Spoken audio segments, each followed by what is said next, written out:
ಜಿಲ್ಲೆಯ ಅತ್ಯಂತ ಕೋಮು ಸೂಕ್ಷ್ಮ ಪ್ರದೇಶ ಎಂದು ಕರೆಯುವ ಪ್ರದೇಶದಲ್ಲಿ ಸುರತ್ಕಲ್ ಕೂಡ ಒಂದಾಗಿದೆ. ಇಲ್ಲಿನ ಕಾಟಿಪಳ್ಳ ಗಣೇಶಪುರ ಪ್ರದೇಶವಂತೂ ಅತಿ ಸೂಕ್ಷ್ಮ ಪ್ರದೇಶವಾಗಿ ಗುರುತಿಸಿಕೊಂಡಿದೆ. ಆದರೆ ಇಂತಹ ಕೋಮು ಸೂಕ್ಷ್ಮ ಪ್ರದೇಶದಲ್ಲಿ ಆದರ್ಶ ಯುವಕ ಮಂಡಲ ಹಾಗೂ ಆದರ್ಶ ಮಹಿಳಾ ಸಮಿತಿ ಇಡೀ ಜಿಲ್ಲೆಗೆ ಆದರ್ಶವಾಗುವಂತೆ ಶಾರದಾ ಉತ್ಸವ ನಡೆಸ್ತಾ ಇದೆ. 31 ವರ್ಷಗಳಿಂದ ಇಲ್ಲಿ ಶಾರದೋತ್ಸವ ವಿಜೃಂಭಣೆಯಿಂದ ನಡೆಸಲಾಗುತ್ತಿದ್ದು, ಇದರಲ್ಲಿ ಸರ್ವಧರ್ಮೀಯರು ಪಾಲ್ಗೊಳ್ಳುತ್ತಾರೆ ಅನ್ನೋದೇ ಸಂತಸದ ವಿಚಾರ. ಎಲ್ಲ ಧರ್ಮದವರ ಸಹಕಾರದೊಂದಿಗೆ ಈ ಕಾರ್ಯಕ್ರಮ ನಡೆಯುತ್ತಿರುವುದು ಒಂದೆಡೆಯಾದರೆ, ಈ ಶಾರದಾ ಉತ್ಸವ ಸಮಿತಿಯಲ್ಲೂ ಸರ್ವಧರ್ಮೀಯರು ಇದ್ದಾರೆ ಅನ್ನೋದು ವಿಶೇಷ. ಸಮಿತಿಯಲ್ಲಿ ಕ್ರೈಸ್ತ ಸಮುದಾಯದ ಪ್ರೇಮ್ ಡಿಸೋಜಾ ಉಪಾಧ್ಯಕ್ಷರಾಗಿ, ಮುಸ್ಲಿಂ ಸಮುದಾಯದ ಅಬ್ಬಾಸ್ ಅಲಿ ಅವರು ಗೌರವ ಸಲಹೆಗಾರರಾಗಿ, ಮುಸ್ಲಿಂ ಸಮುದಾಯದ ಮತ್ತೋರ್ವ ಬಿಕೆ ಅಬ್ದುಲ್ ರಹಿಮಾನ್ ಲೆಕ್ಕ ಪರಿಶೋಧಕರಾಗಿ ಸಮಿತಿಯ ಜವಾಬ್ದಾರಿ ನಿಭಾಯಿಸ್ತಾ ಇದ್ದಾರೆ. ಈ ಮೂಲಕ ಪಿಜಿ ಶಶಿಧರ್ ದೇವಾಡಿಗ ಗಣೇಶಪುರ ಅವರ ಅಧ್ಯಕ್ಷತೆಯಲ್ಲಿ ನಡೆಯುತ್ತಿರುವ ಈ ಶಾರದಾ ಉತ್ಸವ ಸೌಹಾರ್ದತೆಗೆ ಸಾಕ್ಷಿಯಾಗಿ ನಿಂತಿದೆ. ಯಾರೋ 4 ಮಂದಿ ಕಿಡಿಗೇಡಿಗಳು ಮಾಡುವ ಕುಕೃತ್ಯಗಳಿಂದ ಊರಿಗೆ ಕೋಮು ಸೂಕ್ಷ್ಮ ಅನ್ನೋ ಹಣೆಪಟ್ಟಿ ಬಂದಿದ್ರು ಅದೆಲ್ಲ ಸುಳ್ಳು ಅನ್ನೋದನ್ನ ಆದರ್ಶ ಯುವಕ ಮಂಡಲ ಮತ್ತು ಮಹಿಳಾ ಸಮಿತಿ ತೋರಿಸಿಕೊಟ್ಟಿದೆ. ಇಲ್ಲಿ 3 ದಿನಗಳ ಕಾಲ ಶಾರದೆಯನ್ನ ಪ್ರತಿಷ್ಠಾಪಿಸಿ ಧಾರ್ಮಿಕ ಹಾಗೂ ಸಾಂಸ್ಕೃತಿಕ ಕಾರ್ಯಕ್ರಮಗಳನ್ನು ಆಯೋಜಿಸಲಾಗುತ್ತದೆ. ಶಾರದೋತ್ಸವದ ಕೊನೆ ದಿನದಂದು ಮಧ್ಯಾಹ್ನ ಮಹಾಪೂಜೆಯ ಬಳಿಕ ಅನ್ನ ಸಂತರ್ಪಣೆ ನಡೆದು ಸಂಜೆ ದೇವಿಯ ಶೋಭಾಯಾತ್ರೆ ನಡೆಯುತ್ತದೆ.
ಆದರ್ಶ ಯುವಕ ಮಂಡಲ ಮತ್ತು ಆದರ್ಶ ಮಹಿಳಾ ಸಮಿತಿ ಇದರ ವತಿಯಿಂದ ಕಳೆದ 31 ವರ್ಷದಿಂದ ಸಾರ್ವಜನಿಕ ಶ್ರೀ ಶಾರದಾ ಮಹೋತ್ಸವವು ಬಹಳ ವಿಜೃಂಭಣೆಯಿಂದ ನಡೀತಾ ಇದೆ.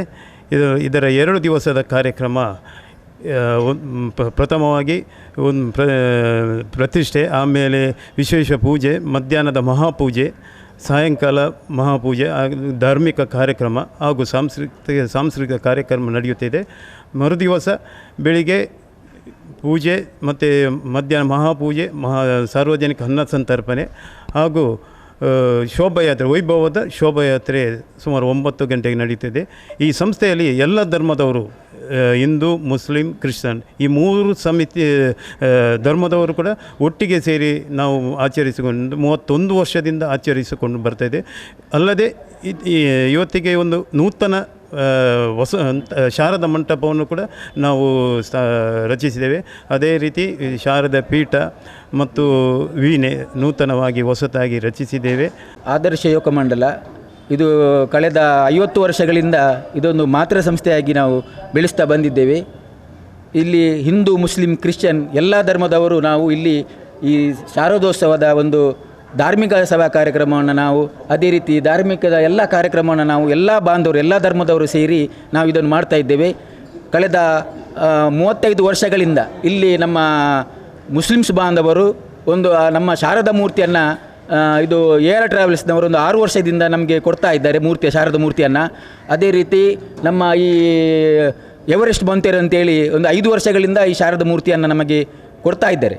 ನಮಗೆ ಬಹಳ ಒಂದು ಇಲ್ಲಿ ಎಷ್ಟೋ ಏನೋ ಗಲಾಟೆ ಆದರೂ ಇಲ್ಲಿ ನಮ್ಮ ಈ ಪರಿಸರದಲ್ಲಿ ನಮಗೆ ಸೌಹಾರ್ದತೆಯಿಂದ ನಾವು ಇಲ್ಲಿ ಬಾಳ್ತಾ ಇದ್ದೇವೆ. ಅದೇ ರೀತಿ ನಾವು ಈ ಯುವಕ ಮಂಡಲದಿಂದ ಈ ಧಾರ್ಮಿಕ ಕಾರ್ಯಕ್ರಮ, ಅದೇ ರೀತಿ ಈ ಗಣೇಶಪುರ ದೇವಸ್ಥಾನ ನಮ್ಮ ಹತ್ತಿರವೇ ಇದೆ. ಅಲ್ಲಿಗೆ ಮುಖದ್ವಾರಕ್ಕೆ ಸಾಧಾರಣ 1.5 ಲಕ್ಷ ರೂಪಾಯಿ ಅಂದಾಜು ವೆಚ್ಚದಲ್ಲಿ ನಾವು ಮುಖಮಂಟಪದ ನಾವೊಂದು ನಮ್ಮ ಅಧ್ಯಕ್ಷರ ಮುಖಾಂತರ ಎಲ್ಲ ಸಮಿತಿಯ ಮುಖಾಂತರ ನಾವು ಅರ್ಪಣೆ ಮಾಡಿದ್ದೇವೆ.